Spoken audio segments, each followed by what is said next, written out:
Assalamualaikum warahmatullahi wabarakatuh. Saya Panglima Kijang, juga sebagai Panglima Besar LAD Kalimantan. Saya menyimak kisruh masalah di Rempang, Batam, tentang tanah adat wilayah atau tanah keturunan saudara-saudara kita di Rempang. Saya sangat antusias atau sangat prihatin dengan keadaan saudara kita di Rempang. Itu karena gini, kenapa dia prihatin? Sebetulnya Rempang itu kan tanah adat yang mungkin ratusan atau berapa tahun yang lalu memang sudah mereka yang mempunyai dan memiliki budaya ataupun kemasyarakatan mereka turun menurun di situ. Hanya saya sayangkan satu, kenapa masalah ini sampai terjadi kericuhan dan sebagai juga korban atau penindasan yang terjadi di tanah Rempang. Tetapi saya sebagai Panglima Kijang berbicara sedikit buat saudara-saudara kita dan buat pemerintah yang akan menggunakan lokasi tanah Rempang. Alangkah baik itu semua diatur ulang atau duduk bersama lagi dengan masyarakat Rempang dan pemerintah. Jangan sampai masyarakat itu kita berbicara merdeka tetapi tertindas. Dan begitu juga pemerintah juga jangan juga mereka merasa mereka sebagai pemerintah semau-maunya dengan masyarakat anak budaya di Rempang. Jangan sampai masalah ini nanti menyusul seperti pulau-pulau yang lain yang akhirnya pergi dari Ibu Pertiwi. Jangan sampai, karena ini sangat sensitif. Sensitif bukan buat anggota atau masyarakat Rempang, tetapi Indonesia terketuk hatinya membela Rempang. Nah, kita sudah tahu, sudah berpengalaman atau masa-masa lalu seperti kayak ya pulau-pulau yang lain yang pergi dari Indonesia. Nah, jangan sampai itu terjadi juga di Rempang. Kenapa? Rempang ini betul dia daerahnya hanya 16 desa. Itu nyata. Tetapi jiwa mereka hampir satu Indonesia. Ujung ke ujung mereka. Karena berbicara di situ Melayu. Bahasa Melayu itu sangat luas. Indonesia namanya Melayu itu berapa puluh persen Malaysia Indonesia. Nah, jadi saya tidak memihak pemerintah, tidak juga memihak masalah Rempang. Saya hanya berbicara sedikit. Jadi ambil solusinya, jangan sampai ini nanti bergejolak menjadi seperti yang lalu-lalu. Nah, karena masalah kecil, kita tidak bisa membuat solusi dan jalan keluar. Itu nanti berkembang, akhirnya nanti Indonesia segitu lemahnya kah di mata dunia?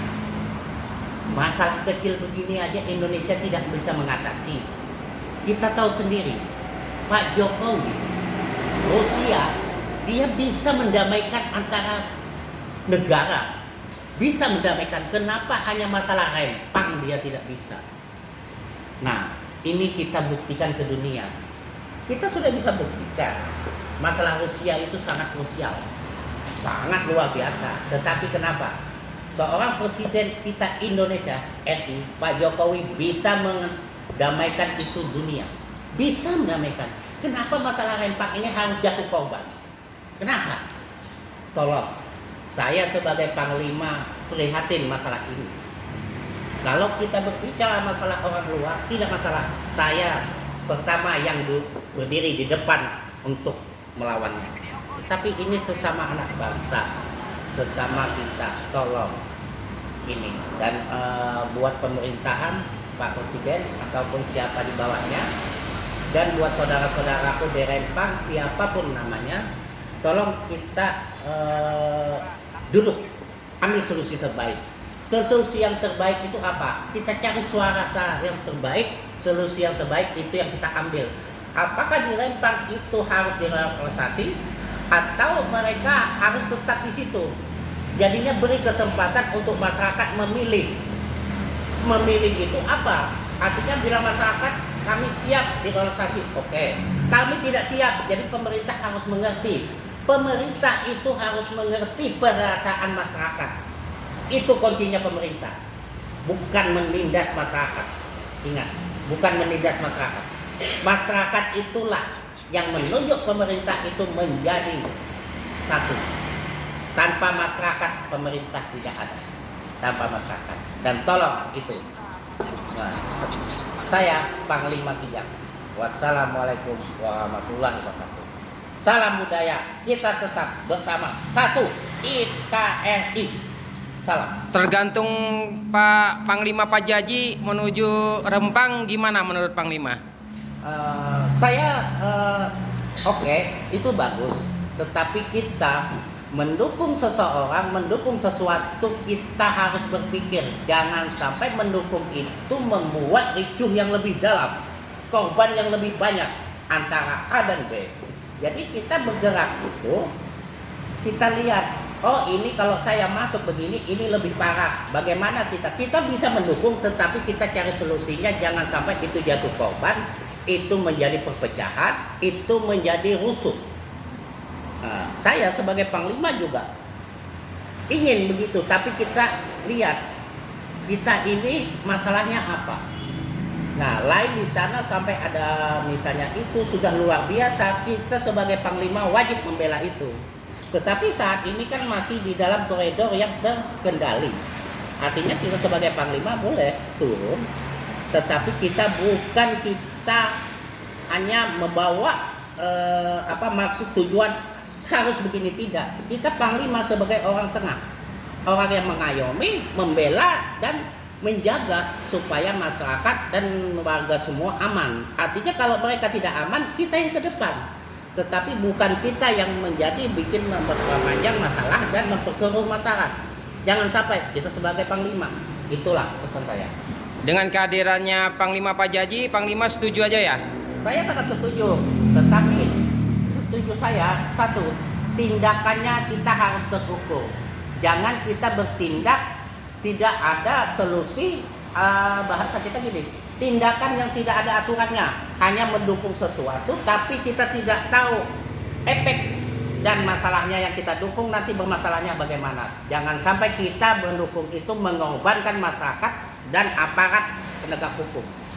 Nah, karena mereka semua, kita itu saudara kita semua itu anak bangsa.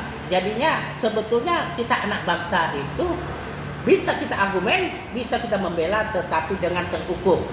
Jangan dengan anarkis, jangan kekerasan. Kan kita sudah ada atur undang-undangannya. Apa yang kita tindak, apa yang kita lakukan dengan terukur. Dan jangan sampai mengorbankan masyarakat dan yang lain-lainnya. Mungkin itu aja. Dalam waktu dekat Panglima Kijang ada mau rencana ke Rempang? Rencana saya akan berkunjung ke Rempang.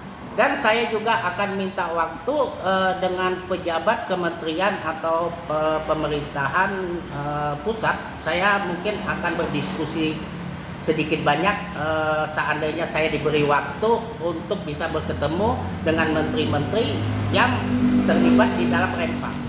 Oke, terima kasih Panglima.